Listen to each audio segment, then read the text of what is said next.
রবিন মোল্লা হবিতে আপনাদের সবাইকে স্বাগত। আমি রবিন মোল্লা। এই যে আমাদের গাছ গাছ নিয়ে আসছি। আসলে হাটের মধ্যে আমরা বড় বড় গাছ পেয়ে গেছি, বেগুন গাছ।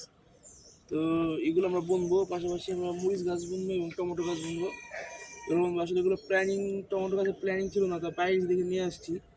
বিপদের মরিচ গাছ আনছি, আর সাথে আনছি হলো ওখানে শশা চারা আর হলো কুমড়োর চারা।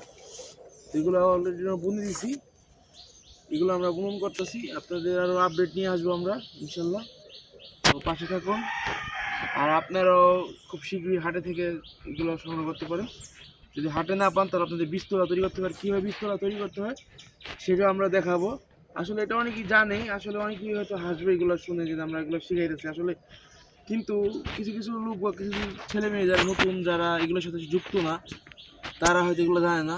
তো কিছু নতুনভাবে যুক্ত হবে তাদের জন্য এগুলো আমরা দেখাবো। তো সবাই ভালো থাকবেন। আসসালামু আলাইকুম।